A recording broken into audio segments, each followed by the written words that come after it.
देखने वाली आंखों और सुनने वाले कानों को द रिटर्न ऑफ खान में स्वागत है।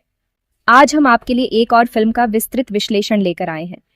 अगर आपने अभी तक हमारे चैनल को सब्सक्राइब नहीं किया है तो तुरंत करें और घंटी के आइकन पर क्लिक करें ताकि आपको हमारी नई वीडियोस की सूचना समय पर मिल सके। कृपया अपनी महत्वपूर्ण राय आज की वीडियो पर कमेंट बॉक्स में जरूर दें ताकि हम अपने कंटेंट को और भी बेहतर बना सकें। सोचो, एक ऐसी दुनिया जहां विशाल जीवों का राज था, एक ऐसी दुनिया जो आज के समय से बिल्कुल अलग थी। ये जीव इतने विशाल और शक्तिशाली थे कि उनकी कल्पना भी करना मुश्किल है। आज के किसी भी जीव से अलग। आज के जानवर, चाहे वो शेर हो या हाथी, इन प्राचीन जीवों के सामने छोटे लगते हैं। साइंटिस्ट्स ने इन क्रीचर्स को वापस लाने का तरीका खोज लिया। डायनासोर्स, ये एक अद्भुत और रोमांचक खोज थी जिसने विज्ञान की दुनिया को हिलाकर रख दिया। ये सब शुरू हुआ एक बूंद प्रीहिस्टोरिक ब्लड से जो एम्बर में सुरक्षित थी। इस छोटी सी बूंद में छुपा था एक विशाल रहस्य, एक ऐसा रहस्य जो लाखों साल पुराना था। उस छोटी सी बूंद में अतीत को फिर से बनाने की कुंजी थी, डायनासोर डीएनए। इस डीएनए ने हमें वो जानकारी दी जो हमें इन प्राचीन जीवों को फिर से जीवित करने के लिए चाहिए थी। साइंटिस्ट ने इस डीएनए को एक ब्लूप्रिंट की तरह यूज किया, जहां विज्ञान और कल्पना का मिलन होता था और ये मिलन हर किसी के दिल को छू जाता था। इस पार्क के पीछे का विजनरी था जॉन हैमंड। जॉन हैमंड एक ऐसा व्यक्ति था जिसने अपने सपनों को हकीकत में बदलने का साहस किया। वह एक एंटरप्रेन्योर था जिसने अपने जीवन का अधिकांश समय इस अद्वितीय परियोजना को साकार करने में लगा दिया। उसने एक ऐसी जगह की कल्पना की थी जहां लोग अपनी आंखों से डायनासोर्स की ग्रैंडर देख सकें। ये केवल एक पार्क नहीं था, बल्कि एक ऐसी जगह थी जहां इतिहास और आधुनिकता का संगम होता। लोग यहां आकर उन जीवों को देख सकते थे जो लाखों साल पहले पृथ्वी पर विचरण करते थे। एक रिमोट आइलैंड पर उसने जुरासिक पार्क बनाया, जो टेक्नोलॉजी और इंजीनियरिंग का एक मार्वल था। यह आइलैंड, जो पहले एक अनजान जगह थी, अब दुनिया भर के लोगों के लिए आकर्षण का केंद्र बन गया था। यहाँ की हर चीज, हर संरचना, हर तकनीक, सब कुछ अद्वितीय था। इलेक्ट्रिक फेंसेस ने डायनासोर्स को कंट्रोल में रखा ताकि वे पार्क के बाउंड्रीज के भीतर ही रहें। यह सुरक्षा का एक महत्वपूर्ण हिस्सा था क्योंकि इन विशाल जीवों को नियंत्रित करना आसान नहीं था और सोफिस्टिकेटेड कंप्यूटर सिस्टम्स ने पार्क के इंफ्रास्ट्रक्चर को मैनेज किया। इन सिस्टम्स ने हर चीज पर नजर रखी, चाहे वह डायनासोर्स की गतिविधियां हों या पार्क के विजिटर्स की सुरक्षा।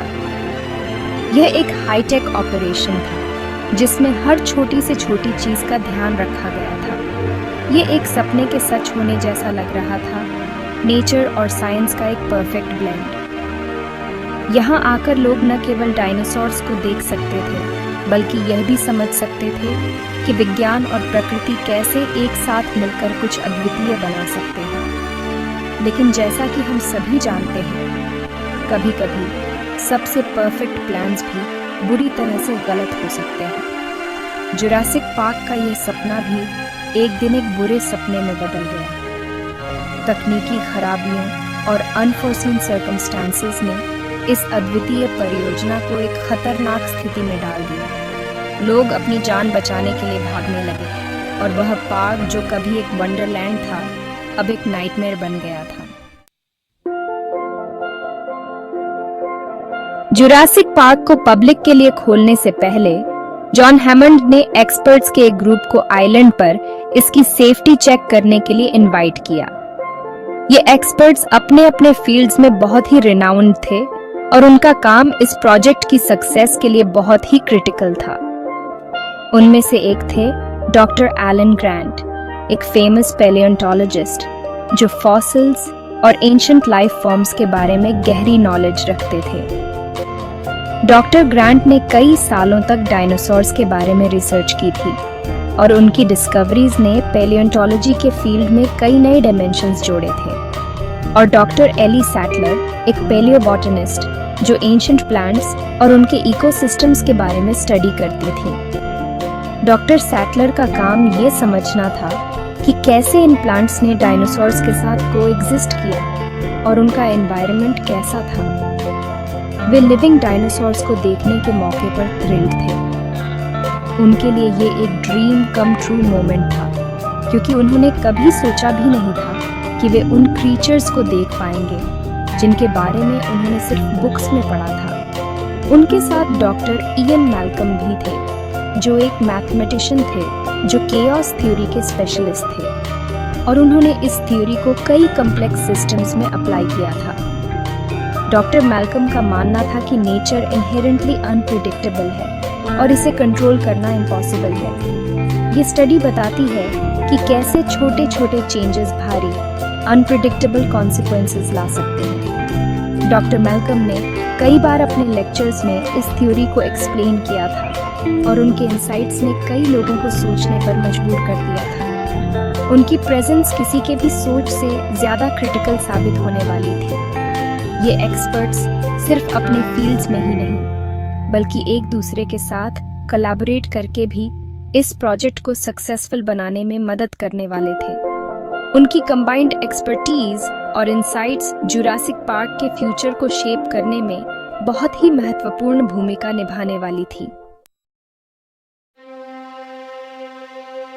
एक्सपर्ट्स जुरासिक पार्क पहुंचे एक्साइटमेंट से भरे हुए। उनका स्वागत ऐसे नजारों से हुआ जिनकी वजह से उनकी सांसें थम गईं। विशालकाय ब्राकियोसॉरस मैदानों में शांति से चल रहे थे, जबकि गैलीमिमुस के झुंड मैदानों में दौड़ रहे थे। पार्क वैसा ही था जैसा हैमंड ने वादा किया था, बल्कि उससे भी बढ़कर। हालांकि डॉक्टर मैल्कम स्केप्टिकल रहे। अगर आपने अभी तक हमारे चैनल को सब्सक्राइब नहीं किया है तो कृपया अभी करें और घंटी के आइकन पर क्लिक करें ताकि आपको हमारे नए वीडियो की समय पर सूचनाएं मिल सकें। कृपया आज के वीडियो पर अपनी मूल्यवान प्रतिक्रिया कमेंट बॉक्स में साझा करें ताकि हम अपने कंटेंट को और बेहतर बना सकें। उन्होंने चेतावनी दी कि पार्क के सिस्टम्स की कम्प्लेक्सिटी इसे कैटास्ट्रॉफिक फेलियर के प्रति वल्नरेबल बनाती है। उनकी वार्निंग्स दुर्भाग्य से जल्द ही प्रोफेटिक साबित होने वाली थीं। जब एक्सपर्ट्स पार्क का टूर कर रहे थे, एक शक्तिशाली तूफान ने आइलैंड पर हमला कर दिया। तूफान ने मेनलैंड से सभी कम्युनिकेशन काट दिए और पार्क के पावर ग्रिड को शट डाउन कर दिया। जुरासिक पार्क, जो कभी टेक्नोलॉजी का मार्वल था, अंधेरे में डूब गया। यही वह मौका था जिसका डायनासोर्स को इंतजार था। इलेक्ट्रिक फेंसेस डीएक्टिवेटेड होने के साथ प्रीहिस्टोरिक प्रेडेटर्स आइलैंड पर घूमने के लिए स्वतंत्र थे, जिसने एक ड्रीम वेकेशन को सर्वाइवल की एक भयानक फाइट में बदल दिया। पार्क के सिक्योरिटी सिस्टम्स एक एक करके फेल हो गए। डायनासोर्स, जो एक बार अपने इंक्लोजर्स तक ही सीमित थे, अब पार्क में खुलेआम घूम रहे थे। स्थिति जल्दी ही बेकाबू हो गई। एक्सपर्ट्स हैमंड के ग्रैंडचिल्ड्रन के साथ खुद को एक प्रीहिस्टोरिक एज के क्रीचर्स द्वारा हंटेड पाते हैं। जुरासिक पार्क का सपना एक भयानक नाइटमेयर में बदल गया था। सबसे भयानक इनकाउंटर्स में से एक तब हुआ जब ग्रुप का सामना पार्क के सबसे खतरनाक रेजिडेंट से हुआ, टायरानोसॉरस रेक्स। जैसे ही वह अपने शिकार का पीछा करता, जमीन उसके हर कदम के साथ कांपती। टी रेक्स का एस्केप नेचर की ऑसम पावर और इसे कंट्रोल करने की ह्यूमन एरोगेंस की याद दिलाता है।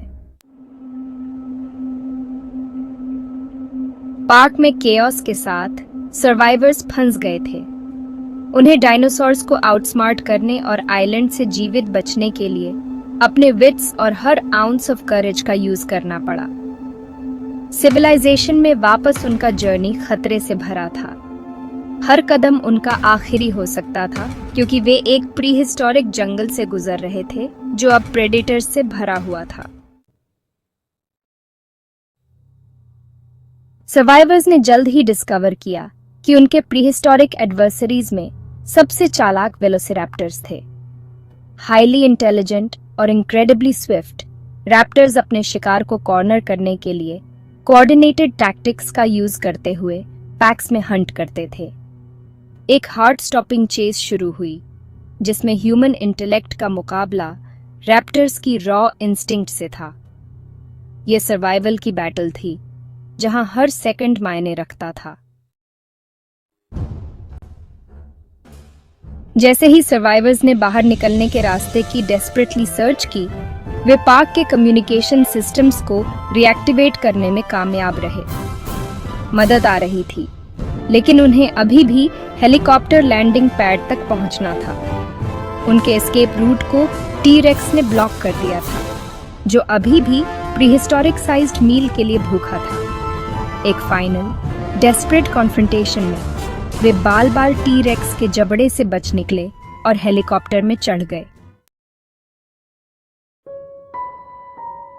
जैसे ही हेलीकॉप्टर उन्हें आइलैंड से दूर ले गया, उन्होंने जुरासिक पार्क को देखा, जो अब दूर से एक फेडिंग सिलुएट था।